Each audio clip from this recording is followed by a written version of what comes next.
Welcome to the Friday Night Campfire Story.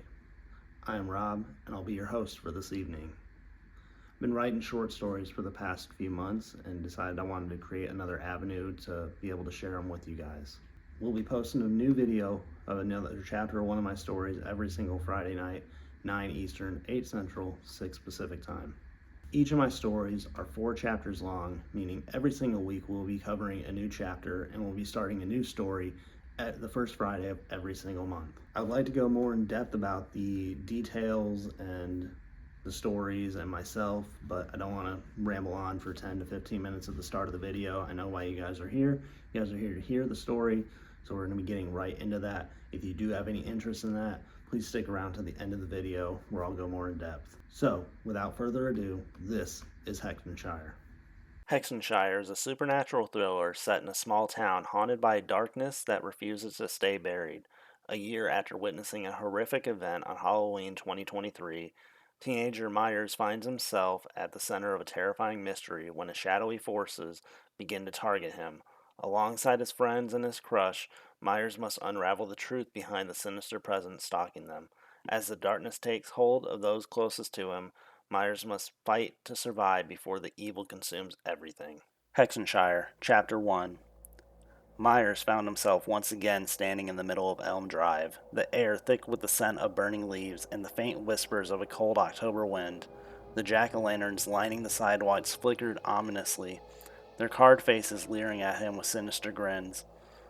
He was dressed as a pirate, his costume hastily put together with an eye patch that kept slipping and a plastic sword that felt too light in his hand. The voices of children echoed faintly in the distance, their laughter mingling with the rustling of leaves. But something was wrong. Myers felt it in the pit of his stomach, a gnawing sense of dread that crept up his spine. The street was too quiet now, the usual Halloween festivities overshadowed by an eerie stillness. Then he saw him. A man stumbled out of the darkness, his clothes torn and dirty, his eyes wide with terror. Myers froze, his heart pounding as the man staggered towards him, gasping for breath. "Help me," the man cried, his voice raw and desperate. "It's going to get me." Myers couldn't move, couldn't speak.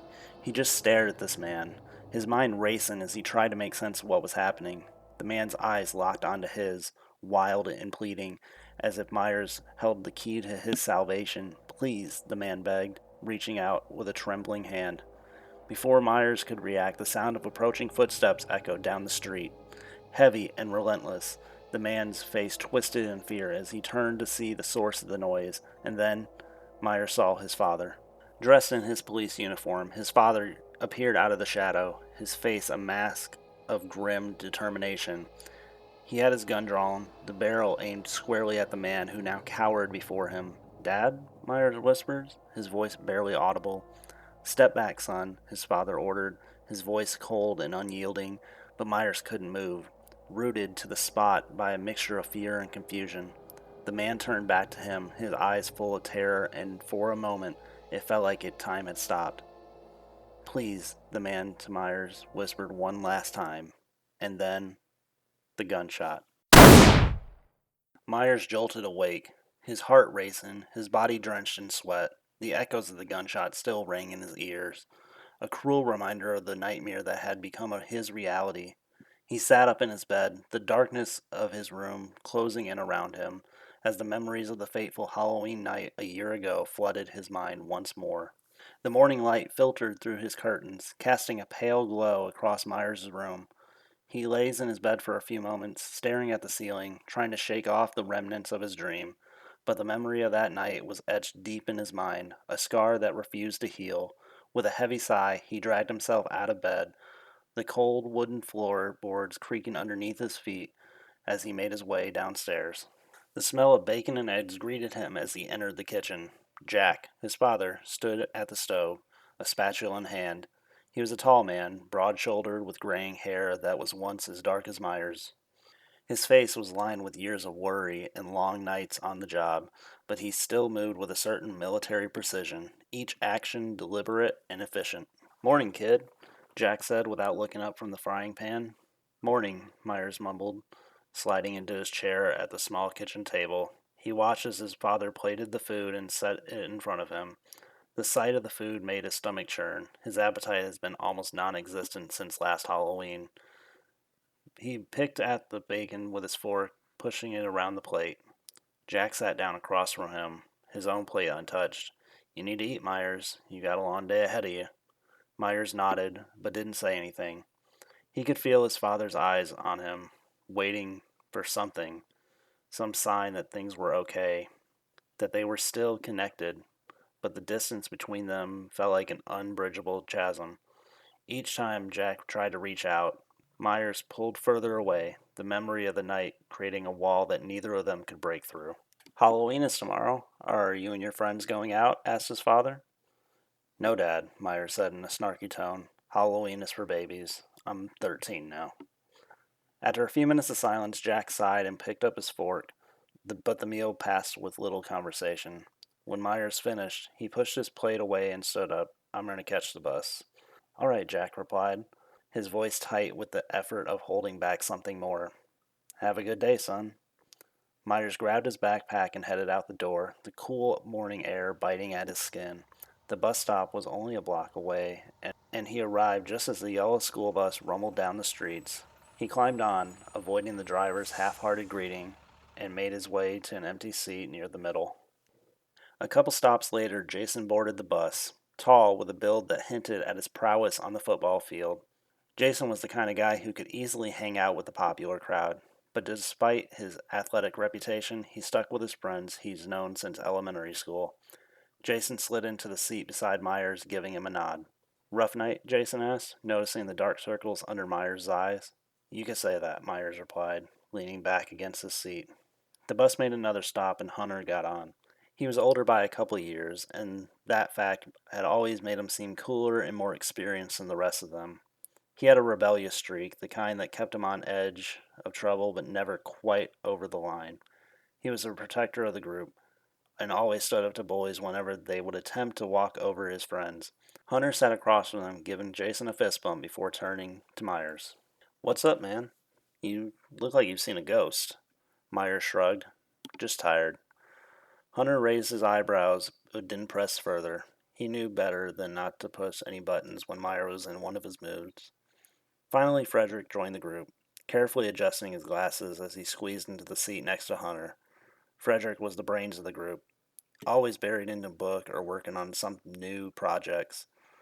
His wiry frame and slightly awkward demeanor made him an easy target for bullies, but with Jason and Hunter around, no one dared to mess with him. So, you guys ready for that history test? Frederick asked, pulling out a notebook and flipping through pages. Jason groaned. Don't remind me. I haven't even studied. Hunter chuckled. You never do, and you still manage to pass. Not all of us can be geniuses like Frederick here, Jason said, ruffling Frederick's hair, much to his annoyance. Myers watched the exchange with a faint smile. Despite their differences, the group had always been tight knit, each of them always bringing something different to the table. The bus rolled through the tiny town. Hexenshire was kind of a small town that seemed frozen in time, tucked away from the hustle and bustle of the outside world, nestled in a valley surrounded by rolling hills and dense forest. It was a place where nature and community coexisted in a delicate balance. The town was picturesque, with its trees lined streets and historic brick buildings that stood as a testament to the bygone era. The main street was aptly named Maple Avenue, was the heart of Hexenshire. It was lined with quaint shops, a bakery that always smelled of fresh bread, a general store where everyone knew your name, and in the fall the trees would burst into a riot of colors, painting the towns in shades of orange, red, and gold, making it feel like something out of a postcard. Despite its charm, Hexenshire was quiet, almost too quiet. It was the kind of place where everyone knew everyone else's business and nothing much ever happened. The town's biggest events were the annual Harvest Festival and the 4th of July parade, both of which brought the community together in a display of small town pride. But for all its beauty, there was an undercurrent of something darker, a history that the older residents spoke of in hushed tones, and a feeling that the town held secrets, buried just beneath the surface. It was this contrast between the serene and unsettling that made Hexenshire both enchanting and, to some, a little unnerving. As the bus bounced along the country roads, the conversation amongst the group shifted from schoolwork to the fast approaching Halloween. Jason was the first to bring it up, his excitement bubbling over despite the early hour.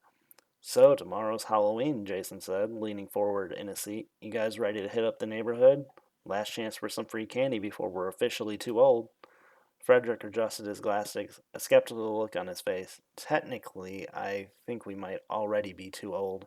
Isn't trick or treating supposed to be for little kids? Jason scoffed. Who cares? Free candy is free candy, man. And besides, half the fun is scaring the little kids and showing off our costumes. Hunter smirked. I don't know, man. Last year you didn't even. You just put that stupid werewolf mask on. Yeah, because it was awesome, Jason defended. That thing had glowing eyes, remember? Myers, who had been quiet until now, finally spoke up, his voice a little lower, trying to mask the unease that the mention of Halloween brought him. Maybe we should skip trick or treating this year. We're not kids anymore, and we could totally do something else, something more fun. Hunter raised his eyebrows. Like what? Toilet paper in the school? Or egg in someone's house? Jason added, a mischievous grin on his face. Myers shook his head. No, I was thinking something for Devil's Night. Like a bonfire, or maybe checking out one of the old houses on the outskirts of town. Something more grown up. Frederick hesitated. Devil's Night? Isn't that when all the people do them crazy pranks and stuff? My parents would kill me if they found out I was doing that. Not if we can keep it low key, Myers countered. We don't have to do anything stupid. We could just all hang out, tell ghost stories, maybe see if there's any truth to those old town legends. Jason seemed intrigued. I'm down for a bonfire. Beats begging for candy. Hunter nodded. Sounds better than walking around the town like a bunch of little kids. Frederick still looked uncertain, but the thought of not being the odd one out made him cave. All right, fine. But I'm not getting in any trouble if we do end up doing something illegal. Myers forced a grin, relieved that he had steered the conversation away from trick or treating. Don't worry, Frederick. It'll just be us, hanging out, having a good time. No trouble. Jason clapped Myers on the shoulder. All right, it's settled. Devil's Night it is. We'll meet at your place, Myers. Myers nodded, but as the bus drew closer to the school, he couldn't help the knot of anxiety that twisted in his stomach. He had convinced them to avoid Halloween, but the memory of the previous year still haunts him. He just hoped that whatever they did tonight, it wouldn't bring those nightmares back to life. As the bus rolled to a stop in front of Hexenshire Middle School, the group of friends shuffled off, blending into the sea of students making their way to class. Myers walked a little slower, his thoughts still swirling with the plans for Devil Night and the nagging worry about how it might turn out. Just as they were about to head inside, Myers spotted Sabrina standing by the school entrance, talking to a couple of her friends. His heart did a little flip at the sight of her. She had long, dark hair that fell in the loose waves over her shoulders, and her smile was kind that made everything else around him fade away. Hey there, Sabrina, Jason said, nudging Myers with a grin. Why don't you go talk to her, Romeo? Myers' face flushed. I don't know, what would I even say? How about you ask her what she's doing for Halloween? Hunter suggested, a smirk tugging at the corner of his mouth. Perfect icebreaker. Frederick chimed in, adjusting his glasses. Just be yourself, Myers. She's probably into the same stuff we are. Yeah, like that's gonna help, Myers muttered under his breath. But before he could back out, Jason gave him a not so gentle shove in Sabrina's direction. Stumbling slightly, Myers caught himself and awkwardly approached Sabrina, who looked up as he neared. Her smile widened when she saw him, which only made Myers' heart race faster. Hey, Myers, Sabrina greeted him, her voice warm and friendly. What's up? Uh, hey, Sabrina, Myers stuttered, trying to keep his cool. Just, heading to class. The usual stuff. Sabrina tilted her head slightly, a playful glint in her eye. So, are you doing anything fun for Halloween tomorrow? Myers' nerves threatened to get the better of him, but he took a deep breath and managed to respond. Actually, we're not doing trick or treating this year. We're planning a Devil's Night bonfire instead. Something a little different.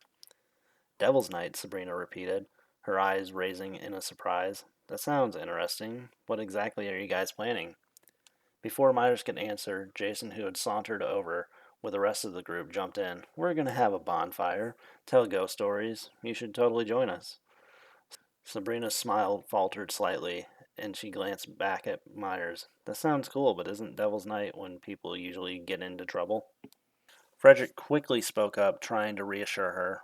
We're not planning anything crazy. Just hanging out. It's more about the vibe than causing trouble. Yeah, Hunter added, leaning in casually against the wall. Just a chill night with friends. Could be fun, especially if you're there. Sabrina seemed to consider it, then looked back at Myers. It does sound like fun. Are you guys sure you don't want to do anything for Halloween, though? I've got this really cool costume. Myers felt a pang of regret, but managed to smile. It's just, after last year, I thought maybe we'd try something different, but if you want to, we could. No, it's okay, Sabrina said. I hope that you guys have fun with that, and who knows, I may just have to pop up and say, what's up? Myers worried that he did something wrong by not receiving confirmation that Sabrina would be there.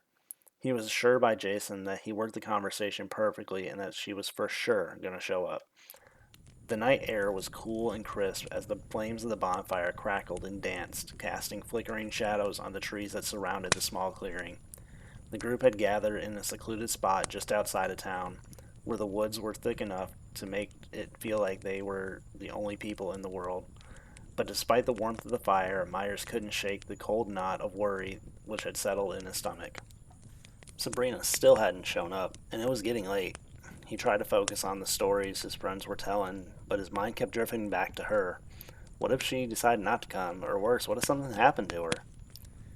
And then, when they looked under the bed, all they found was a single bloody handprint. Jason finished his stories with flourish, waving his hands dramatically. Frederick rolled his eyes. Come on, Jason. That's the oldest story in the book. It's a classic for a reason, Jason shot back, grinning. Besides, I saw you jump a little. Hunter, who had been lounging on a log with a bored expression, suddenly stiffened. He held up his hand to silence the group, his eyes narrowing as they listened intently. What is it? Myers asked, his voice barely above a whisper. Hunter stood up slowly, his gaze fixed on the dark woods beyond the reach of the firelight. Shh. Do you hear that? The group fell silent, straining to hear what had caught Hunter's attention.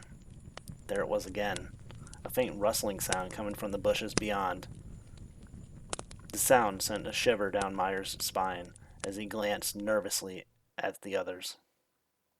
Probably just an animal, Frederick suggested, though his voice betrayed a hint of unease. Or maybe a psycho killer, Jason joked, though his laughter sounded forced. The rustling grew louder. Hunter took a step forward, putting himself between the group and whatever was out there. Stay back, he warned, his tone serious. I'll check it out. Just as Hunter was about to step into the shadows, the bushes parted, a figure emerged. The firelight caught the edge of the flowing black cape, and then a familiar laugh filled the clearing. Boo! Sabrina stepped into the light, her face painted pale with dark dramatic makeup that made her look like a gothic vampire. She was grinning from ear to ear, clearly pleased with herself for the scare. Sabrina, Myers exclaimed, a mix of relief and embarrassment flooding through him. Sabrina laughed as she joined the group by the fire. Sorry I'm late. I couldn't resist sneaking up on you guys. Looks like I got you good. Hunter shook his head, a smirk playing on his lips. You got us. All right. Nice one. Jason patted Sabrina on the back. That was epic. You should have seen Myers' face. Myers tried to play it cool, but he couldn't help smiling. Yeah, you got me, but it's good to see that you made it. As the group settled back around the fire, the energy of the night began to wane. The stories had been told, the snacks eaten, the initial excitement of being out on Devil's Night was starting to wear off. Jason, ever the instigator, suddenly perked up and reached into his backpack. Alright, guys, I got something that'll make this night a little more interesting. He pulled out a couple rolls of toilet paper and waved them in front of the group. Hunter raised an eyebrow. You brought toilet paper? What for? Jason grinned mischievously. For some classic TPing, of course. I say we hit up Miss Ramirez's house, our beloved Spanish teacher. She's always given us too much homework, so I think it's time for some payback. Frederick looked uneasy. I don't know, Jason. What if we get caught? Jason shrugged. We won't. It's Devil's Night. Pranks are practically a tradition. The group exchanged looks, and Myers could see that they were on the fence. Then Sabrina leaned in closer to him, her voice low and playful. Come on, Myers. It'll be fun. Besides, how often do we get to do something like this? Myers hesitated, the memory of last Halloween flickering in his mind, but the way that Sabrina looked at him, her eyes sparkling with mischief, made it hard to say no. He found himself nodding. All right, let's do it. With Myers' approval, the rest of the group quickly agreed. They put out the fire and grabbed the rolls of toilet paper, setting off towards Miss Ramirez's house, with a mix of excitement and nerves. They arrived at the small, neatly kept home and quickly got to work, tossing the rolls over the trees and bushes, covering the yards in streams of white. The more they threw, the more they laughed, the tension of the night giving way to the thrill of doing something reckless. But their fun was cut short when they heard the unmistakable sound of a car pulling up to the curb. The group froze as the car's headlights swept over them, and then, the sinking feeling, Myers recognized the familiar outline of the police car. The car door opened. Jack stepped out, his expression stern and unamused. What are you kids doing? Jason dropped the roll of toilet paper he was holding, and Hunter raised his hands in surrender. Just having some fun, sir. Jack shook his head, clearly not impressed. Fun? This is vandalism. You're lucky I'm the one who caught you, not someone else. Now get to work cleaning this up before I had to bring you all down to the station. The group mumbled apologies and quickly began gathering up the toilet paper, their earlier excitement now replaced with a mix of guilt and embarrassment. Myers could barely meet his father's eyes, the weight of his disapproval heavy on his shoulder. Once the yard was mostly cleaned up, Jack ordered the group into the back of the police car. The ride back was silent, the usual camaraderie of the group replaced with awkward tension. They pulled up to Sabrina's house first. She grabbed Myers' hand and told everyone to have a good night. Thanks for the invite, Myers. We should do it again sometime, Sabrina said softly before looking at Myers' father. Just without the vandalism. They finally pulled up to the remaining friends' houses. Jack gave each of the kids a stern warning before letting them out. When it was just Myers left in the car, Jack finally spoke to him directly. I'm disappointed in you, Myers. I expected better. Myers nodded, feeling a lump form in his throat. I'm sorry, Dad. Jack didn't say anything else as they drove the rest of the way home, but the silence between them said enough. The night that had started out with so much potential had ended in a way that Myers hadn't expected, reminding him once again that some things just never seemed to go right. After the long, tense ride home, Myers quietly slipped out of the police car and trudged up the steps to the front door. Jack didn't say another word, just gave him a heavy sigh before heading to his own room. Myers knew that he had messed up, and the weight of his father's disappointment pressed heavily on him as he climbed up the stairs to his bedroom. As he changed into his pajamas, he couldn't help but replay the events of the night over in his mind. What was supposed to be a fun, harmless prank had gone completely wrong, and now all he wanted to do was forget the whole thing ever happened and get some sleep. He glanced at the clock on his nightstand, 11:59, almost midnight. With a tired sigh, Myers flopped onto his bed, pulling up the covers to his chin. His room was quiet, the only sound of the faint rustling of the trees outside his window. He tried to push the uneasy feeling from his mind, chalking it up to the lingering guilt and the strange events of that night. But just as the clock struck midnight, the atmosphere in the room shifted. The air grew heavy, almost suffocating. A low, eerie hum seemed to fill the space. Meyer sat up, his heart pounding. Something was wrong. Before he could even process what was happening, his action figures, lined up neatly on the shelf across from him, began to twitch. It started out with just a few small movements, but soon the toys were fully animated, their tiny plastic limbs moving with a life of their own. Myers watched horrified disbelief as his action figures, once harmless and familiar, turned towards him with menacing intent. One by one, they began to leap off the shelf, their tiny weapons and fists aimed directly at him. What the? Myers barely had time to react before the first figure, a knight clad in silver armor, launched itself at his face. He swatted it away, sending it crashing to the floor, but another figure, a ninja with a gleaming sword, came at him from the side, slashing at his arm with surprising force. Myers yelped in pain, batting the ninja away and stumbling out of bed, his mind racing as he tried to make sense of what was happening. These were toys. How could they be attacking him? Desperation took over as more figures joined the assault: a cowboy with a tiny lasso, a soldier with a miniature rifle, even a superhero with a cape that seemed to whip at him like a living thing. Myers grabbed the nearest toy, a plastic pirate, hurled it at the window with all his strength.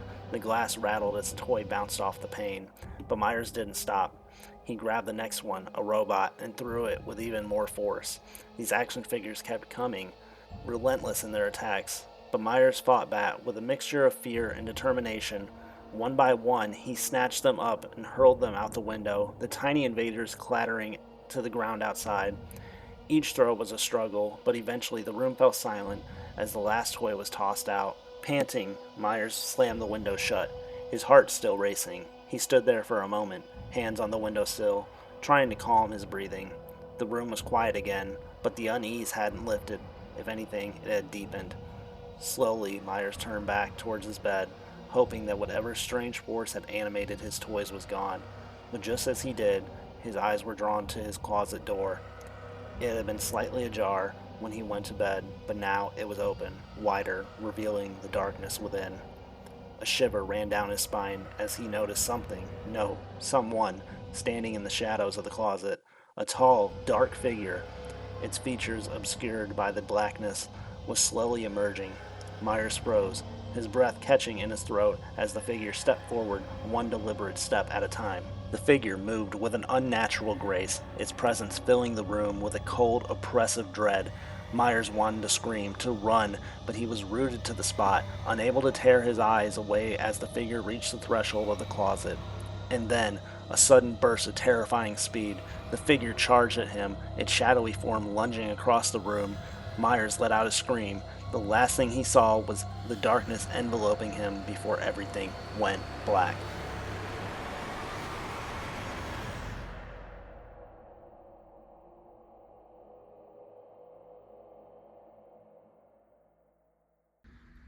That is the end of Hexenshire, Chapter 1.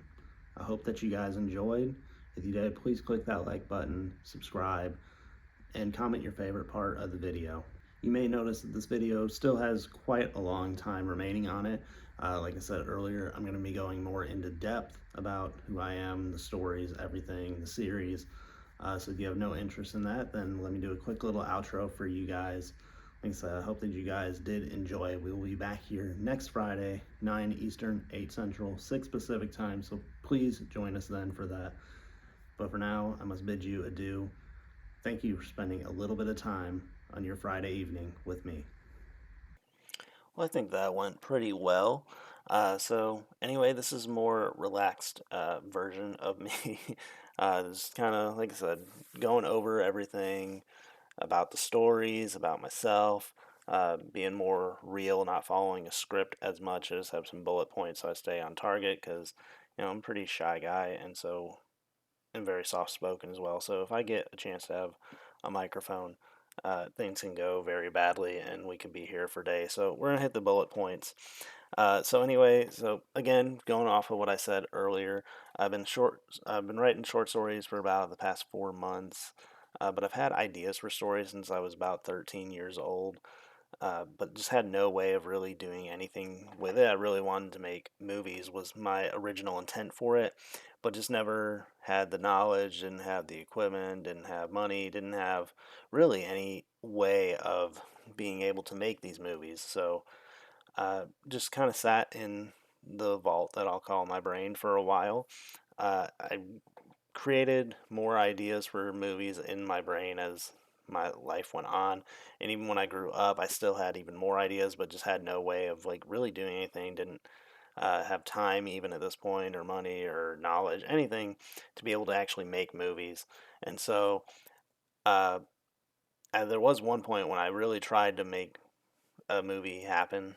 It was in my brain of like I had this idea and I really really liked it, and so I remember I this is weird. So I copyrighted an idea of a story. It was a story that's actually up on my Wattpad now, but it didn't have the name that it has now. It was a very, very bad name. I trademarked the name and literally like two sentences that went off of like what the story was. And I bought this thing. I don't know if it's still a thing. It used to be called IMDb Pro, where you paid like $20 a month and you got the emails and some even phone numbers of like directors. Not usually the directors, usually their assistants, but you can get their numbers and emails. And so I sent them. The one I remember sending the most, emailed all of his assistants, was Christopher Nolan, the guy who made The Dark Knight and a lot of other incredible movies. I said, please pass this along to Mr. Nolan. And literally, like I said, it was the name, which was a stupid name. I hated it. So glad I came up with a different one for it before I released the story. But then I also had, just like I said, literally two sentences of like what the story was about. Didn't even have the twist or anything in it. It was very poorly done, and obviously nothing ever came from that. So, and I think I even lost the trademark because I think it was only good for 5 years. But luckily, little do I know now is that if you publish any writing, whether it be a screenplay, a script, or a book of any sort, your rights are reserved, and so that is yours. So could have just done that. Could have made a script and sent it to them, but I was so worried that like something that they were going to take it for whatever reason. So anyway, so again, that was 20. I remember I filed for it in 2017. I think it ran out in 2022. So here we are, 2 years after the expiration and 7 years after I filed for that trademark. And last year I hit a big milestone. I turned 30 years old. And I really wanted to do something with these stories. I've had even more stories over the year. I'm like, ooh, this would make a really good movie, but just never really did anything with it. And I said, I want to do something. And so I made a push and I was like, I'm going to write books, which again isn't the best thing for me because I don't really do a very good job in grammar, probably. I've been working on it. Hopefully, these books turn out pretty good. I've been using Grammarly and stuff, so hopefully, it's not too bad and I get the point across well in all the stories. Um, and so I was gonna write novels, but I was started to write my first one, which was called Sliced, which is available on my Wattpad now. Wattpad, I think is the correct phrase. I've never heard anybody say it, so I think it's Wattpad because it's like JJ Watt and then pad Wattpad. Um, But yeah, it was called Sliced, and I couldn't write 300 pages. I'm sure a talented author could. I really couldn't. I'm more of just like I like telling stories, and so I came up with the idea of let's do a short story. We can do short stories. We can do a compilation of them, and so I did that. Didn't know what to do. Found out the site called Wattpad. I put it on there, and I still wanted to do more because again, like writing's not really my forte. I like storytelling. And so that's why I came up with the idea of let's post things on YouTube. I have, 4 chapters in my book. I can do 4 chapters for all my stories because they're short enough. And I can make one video every single week with a chapter of the story and then just keep building off of that every single week. And then at the start of the first Friday of each month, we can start a new story. So that way, if you didn't like last month's story, we'll come back next month because it might be something that you actually do enjoy. And so when I decided to start doing these YouTube videos, I decided to do Hexenshire first. I was originally going to go in order of how I released them on Wattpad, uh, which, by the way, I don't think I mentioned this before, but for a little exclusive for you guys that stuck around till the end here, my Wattpad is in the description. If you are an avid reader or care to read it, or you couldn't, you enjoyed this first chapter and can't wait till next week, they are all available along with other ones. Sorry for my phone going off. Um, but they are all available in my Wattpad. But of course, we do like having you here on YouTube as well. Please feel free to stop in every single week and say what's up. Give me a like, give me a view. That helps out the channel. So hopefully you do that even if you decide to just read the books instead. They come out on the first of every single month. But yeah, so we decided to do Hexenshire first instead of the first one that I wrote because Hexenshire is a Halloween themed one, and so if we waited until we got to Hexenshire in line of when it got released, it would be like January and kind of, I don't know, I'd rather release a Halloween story in October as opposed to January. So that's why I decided to do that. And then I really wanted to make it a weekly series because me and my wife, we have been talking about this and we kind of disagree with this, but I like we were talking about the old days of television, how it used to be that it was on a specific channel, you would watch it once a week, you would be watching you watch your favorite show on a specific channel, a specific time, on a specific day. And so I really miss those days 'cause I feel like it just I don't know, it felt like to me like it was happier times because you had something to look forward to every single week instead of like the new age of Netflix and Hulu where, they release a new show and they give you everything in one day and you sit there and you binge watch it and it's done. And I feel like one, they don't put the effort that they used to into making these shows because they don't need every episode to be as good as possible. Like in the old days when they did do the weekly releases, every single episode had to be really good and they had to put all their effort into it because if you have one bad episode, there's a chance the viewers don't come back next week, and then they don't come back next week, maybe they don't come back the week after. Viewership starts dropping off, dropping off, dropping off, and then you're getting canceled. Where now it's like, hey, Netflix creates a show. Okay, well, episode one can be really good to hook you in. Episode two can be whatever. Episode three can be bad. Episode four can be eh. And then episode five is great, and you're back. You're like, okay, I'm back. I'm going to watch this. And then you watch episode six, and you're like, no, that was bad. Episode seven's bad. But you're like, well, I'll just have one more. You watch episode eight. That's really good. So over the course of 8 hours of television, you have 3 really good hours and 5 hours of, you didn't really need to see it. And so again, but it's all a part of a preference. Like I said, I prefer the old days of like getting excited to watch a show every single week, as opposed to watching it all at once. My wife thinks differently. She like I hate the idea of having to watch one episode at a time. But again, so that's kind of where I'm coming from with this, and that's kind of my vision for this is to do a weekly something that you guys can get excited for. Hopefully, I mean, maybe nobody sees this. Maybe I'm talking to myself right now, but either way, I just feel like this is something that I would like if I was kind of younger or even now, something that I would just really enjoy to see. And so hopefully some of you find interest in this and actually do enjoy it as well. And yeah, so that's about all that I'm going to have for you guys. I'm glad that you guys stuck around for these extra 10, probably 12 minutes by the time we get all done. But yes, you guys, you are all awesome for sticking around this long. Of course, this will probably be the longest video that we make in this entire series. So anyway, thank you guys for watching. Please be sure to click that like button, hit the subscribe button. We'll be back next week at 9 Eastern, 8 Central, 6 Pacific time to give you Chapter 2 of Hexenshire. And once again, thank you for spending a little bit of your Friday evening with me. Goodbye.